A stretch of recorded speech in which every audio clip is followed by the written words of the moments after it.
Welcome to the Rock On Podcast with me, Danny Coleman. Let's jump into it. All right, on the phone right now, calling us from, where are you, Todd? Los Angeles? I'm in Austin, Texas. Austin, Texas, okay. The number came up LA. It threw me there for a little bit. we have STYX drummer Todd Sucherman on the phone. How are you, sir? I'm doing well. Danny, how you doing? Oh, I'm fantastic. You've got a lot of big stuff going on during this forced hiatus, so to speak. You got a new album out called Last Flight Home, which is your first solo album, right? That's right. Yeah, it's something. It was sort of a grand experiment to see if I could do something that I wasn't sure that I could do. And it came out to the point where I thought, hey, I could release this and be proud of it and stand behind it. Oh, now, being a drummer myself, I understand the difficulty of playing and singing at the same time, which, I could stop you right there. We did not record the record in that fashion. I understand. Well, that was going to be my question, since I see by the videos that I've seen that you didn't record it that way. Are you going to be able to do it when it comes live, or will there be somebody else behind the drum kit? Well, to be honest with you, I mean, I'm taking this one step at a time. You know, just releasing this record was something, like I said, I wasn't sure that I'd be able to pull off. So, I mean, as of now, I really have no aspirations of being some sort of singing celebrity and taking this on the road or having people go, hey, is he going to leave the band? I have no aspirations to leave my post as the drummer in STYX. Or, my other duties as a session musician or educator.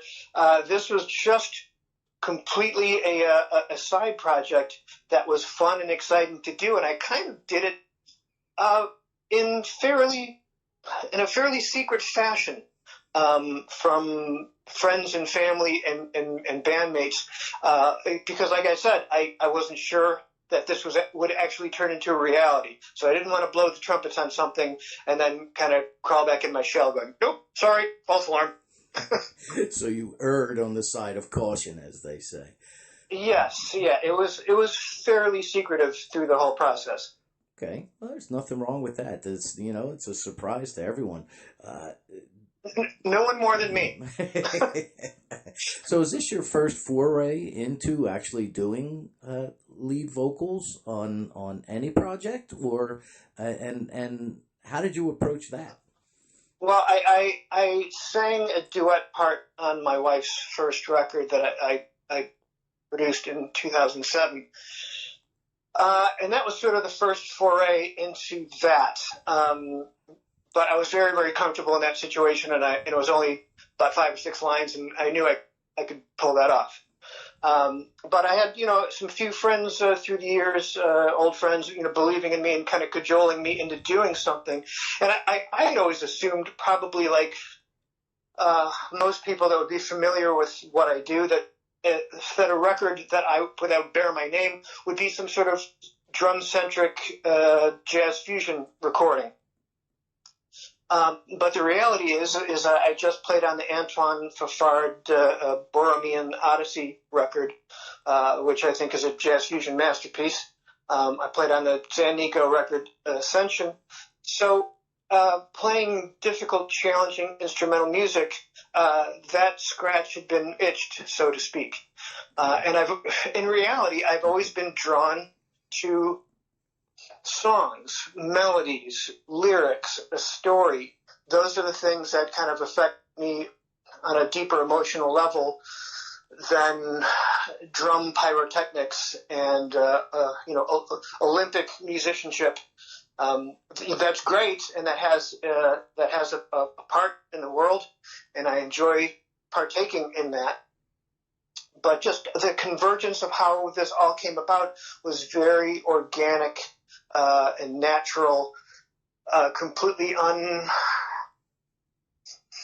what's the word? I didn't plan on this to go down the way it did. So the fact that it opened up so organically I just followed the road that was unfolding before me in a way. Okay. Well, and it's called Last Flight Home. And because I listened to the podcast Upbeat Hang with my friend Amy and her two partners over there, I heard why you call it Last Flight Home. But tell my listeners why the title. Well, when J.K. Harris, my collaborator, and I wrote the song Last Flight Home, it was one of those magic nights where the song came like lightning and back and forth, back and forth, back and forth. And basically the song was done in a half hour. And if songwriting were only that easy all the time, it would be fantastic. But that's why that was a very special, evening, and that presented itself as well. This clearly is the centerpiece and could very well be track one, which it is. But in being a road musician for the last 24 years, it would always seem that getting home to my wife and daughter now was always like warfare. It seemed like, I could fly out and begin a run, no problem. But to be able to get home, a barrage of delayed flights, broken planes, missing crew, inclement weather, whatever the case, it was always warfare to get home for some reason. So that song basically encapsulates the feeling of being constantly stuck in an airport, not wanting to be there, just wanting to get home and wondering why it's so damn hard to actually get home. Kind of like that movie, Planes, Trains, and Automobiles. It's a little bit like that, yes. Oh, gosh. Well, this album, how many tracks is it? There's 10. 10 tracks, okay. And it was released yesterday, May 2nd, correct? Yes. Yes, on your 51st birthday. Well, happy birthday, sir. Well, thank you very much. Did you plan it that way, or is that just the way things fell? Well, it's funny, when the way this whole thing came about is the record was done. It was all the artwork was done, and it was ordered and printed and sent to me. And then, the COVID-19 situation hit. And I thought to myself, well, I can't release a record or, work a record during a global pandemic. And so I had completely just indefinitely postponed it. Then I had several dear friends kind of come around saying to me, it's done. You should release it because people need entertainment. People need new music, something to look forward to. Even in the Great Depression, entertainment was needed. You should think about releasing it. And my wife, who was originally thinking, we can't, put this out now, when she changed her tune, I thought, okay, let's see. So I posed the question on all my social media outlets saying, hey, it's done. Do I wait for brighter days? Would any of you be interested in new music right now? Or should I go full steam ahead with this? And the responses were 99.9, overwhelmingly positive responses of yes, release it now, full steam ahead. So I actually moved up the release date, which is originally on May 30th to May 2nd. So the 180 gram vinyl won't be pressed and won't be ready until the end of May, because that's the schedule that it was on. But the hard copy CDs are available at my website at toddsucherman.com, and then it's on all the other digital outlets available in the world as of May 2nd. Fantastic. That's good. Good for you. Now, STYX was, you guys are road warriors. I know that. I've seen you countless times. I've seen you with Don Felder. I've seen you with Foreigner. Fortunately, they were some of the greatest shows that I've ever been privileged to cover as an entertainment journalist as well. And were you in the middle of a tour at the time when this COVID-19 shut things down, or were you getting ready to go out on the road? Well, we had many dates, several dates really, in the end of mid-March to the end of March. Then we had some dates in April. Actually, we had dates every month of the year. When I think of it. So yes, we're always in the middle of it.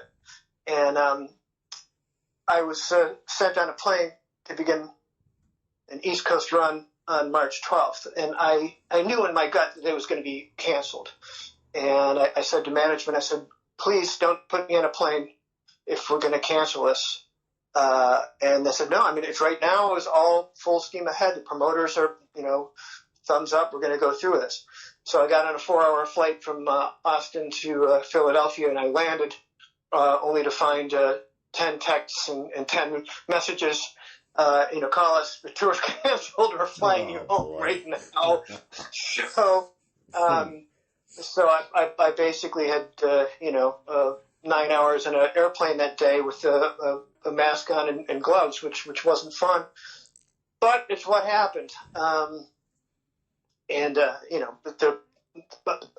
powers that be that are not me are the ones to pull the shows. So that's how it went down. I live right in between New York City and Philadelphia. I'm about an hour from New York and 40 minutes from Philly. I've spent a lot of time in that airport. I feel your pain, my friend. Yeah, it was a day that I will long remember. Wow. So what is the band going to do? What's the first plan of action once life gets back to whatever is considered the new normal? Well, the first plan of action really, if none of this would have hit, and normal life had continued, I would have recorded all the drum tracks on the new STYX record in April.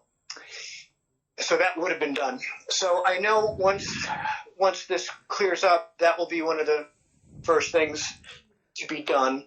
And management's assured us that we're not going to do anything until it's safe for everyone, because when you've been in a band this long and you've kept by and large most of the crew for years and years and years, it's a 35-person family, and no one wants to see anything happen to any one of them because it's a family member. So that's really the first thing. Whenever it's safe to do it, that's when we're going to do it. And we look forward to that time. I think in reality it's going to be a lot longer than any of us would like it to be. But, I'll take a year off to maybe live to 80 years old. I can do that. Yeah, we could do that. That's true. I'm going crazy. I like to play golf, so they've shut everything down, and life is life. No golf, no music. All I have left to do, Todd, is smoke cigars and drink Irish whiskey. I guess that's not too bad either. Look, hey, look. It sucks, right?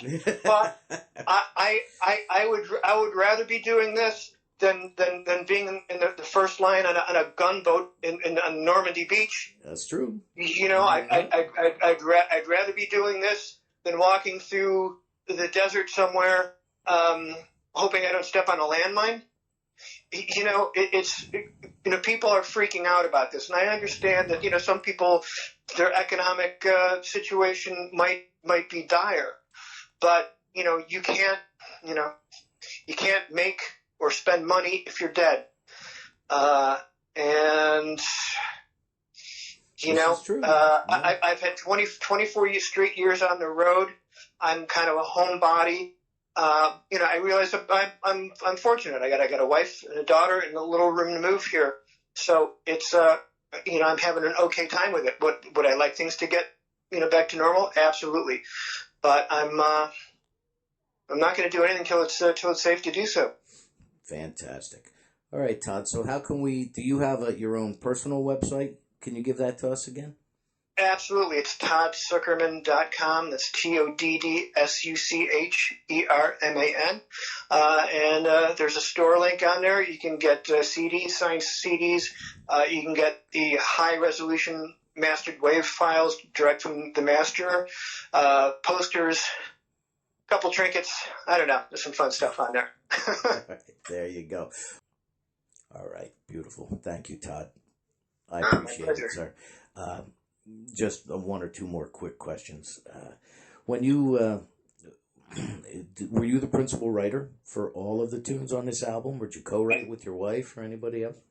No, my collaborator and co-producer J.K. Harrison really did majority of the heavy lifting with demos and nuggets, and then we cobbled things together.